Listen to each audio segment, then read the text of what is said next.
নমস্কার বন্ধুরা, good morning সবাইকে। আশা করছি সকলে ভালো আছেন। আমার নতুন একটি ব্লগে আপনাদের সকলকে স্বাগত জানাই। আজকে এখন বাজে প্রায় সকাল 9টা। একটু আমলা জুস খেয়ে নিয়ে একটু বাজার বেরোবো। একটু এই সামনের ডিমার্টটাকে যাব, আর যাব একটা শাকের দোকান। তো এখানে সকালে ভালো ফ্রেশ শাক আমদানি হয়, কিন্তু বেলা করে গেলে খুব একটা ভালো পাওয়া যায় না। আর একটা হয় সন্ধ্যার দিকে, যেটা অনেকটা দূরে। তো আজকে সেই জন্যই গিয়েছিলাম, কিন্তু ভালো পেলাম না। আমি লাউ শাকের লোভে গিয়েছিলাম, যদিও পেলাম না। তো এখানে মাছ আজকে বানাবো একটু দই কাতলা, ওই জন্য মাছটাকে ভেজে নিয়েছি।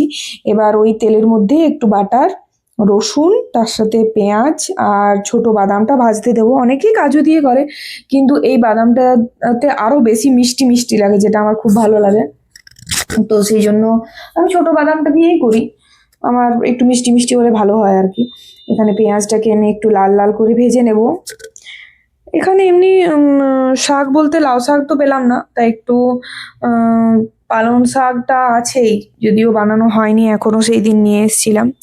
তো ওটাই বানিয়ে নেবো আজকে। কি আর করা যায়, আসলে অনেকটা মাছ আছে তো। তো সেই জন্য ভাবলাম যদি একটু লাউ শাক পাই তাহলে বেশ, লাউ শাকের মাঝে মাছের পাতুরিটা সেই লাগবে। তো সেই লোভে গিয়েছিলাম, না পেলে আর কি করব।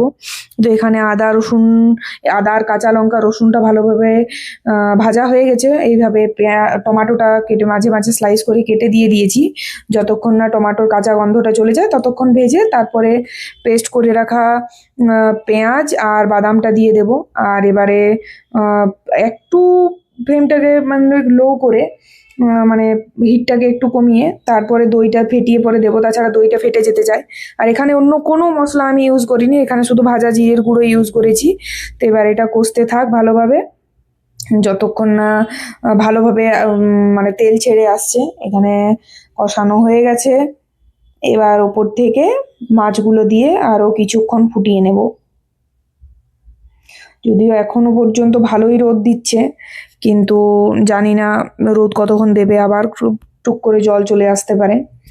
এই কিছুক্ষণ আগে বাড়িতেও ফোন করে নিয়েছিলাম, অনেক দিন বাড়ি যাওয়া হয়নি। তো বাড়ি যাওয়ার প্ল্যান করছি, কিন্তু কি হয়, এর খুব কাজের চাপ।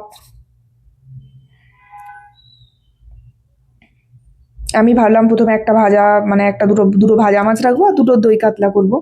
তো তারপরে দেখলাম না, সবগুলো একবারই দিয়ে দিই। দুটো ভাজার ঝোল এরকম করার দরকার নেই। তো এখানে আমার দই কাতলা রেডি।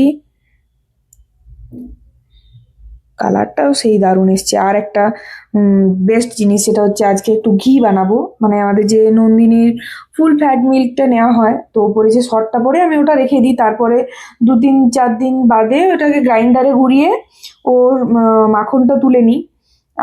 তো মাখনটা তুলে নেওয়ার পর তারপরে আবার ওটা ঘি বানিয়ে নিই। আর একটু বানাবো হচ্ছে ফিশ ফ্রাই। তো ফিশ ফ্রাই বানানোর জন্য এখানে ব্রেড ক্র্যাম্পস, তার সাথে এখানে একটু ডিম আর কর্নফ্লোর গুলে নিয়েছি। আর একটু রেখেছি ওই সিমুই, যে পায়েস, সিমুই পায়েসের জন্য যেটা ইউজ করা হয় না, তো সিমুইটাকে দিয়েছি যাতে ওটা আরো বেশি মুচমুচে হয়। আর এখানে দিয়ে দিলাম হচ্ছে ধনেপাতা, কাঁচা লঙ্কা, আদা রসুন বাটাটা মাছটার মধ্যে দিয়ে দিলাম। অনেকক্ষণ এটা একটু ম্যারিনেট হোক, যাতে মাছের মধ্যে নুন আর ধনেপাতা আর কাঁচা লঙ্কার ফ্লেভারটা ঢুকে যায় ভালোভাবে। তো এবারে এটাকে আমি ভালোভাবে মাখিয়ে ওই কিছুক্ষণের জন্য রেখে দেবো। আর ওদিকে একটু দুধটা ফুটিয়ে নিয়েছি, যদিও ফ্রিজে রাখলে হতো, কিন্তু আমার ফ্রিজে রাখলে বারবার বের করলে মানে ফেটে যেতে চায়, শেষ দিকে আর থাকে না। আর এখানে একটু কোট করে নিচ্ছি, একবার কোট করে ভেজে নেবো আর কি।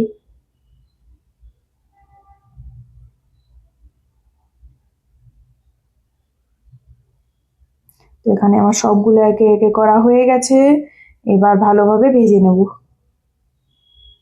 যদিও এটা অনেক খুব একটা হাই ফ্লেমে, প্রথমে একটু হাই ফ্লেমে ভেজে তারপরে ফ্লেমটাকে একটু কমিয়ে দিতে হবে, তাছাড়া হয়তো উপরটা পুরো জ্বলে যাবে কিন্তু ভেতর দিকটা হয়তো সেদ্ধ হবে না মাছটা। তো এখানে আমি একটু একটু ভেজে নিচ্ছি।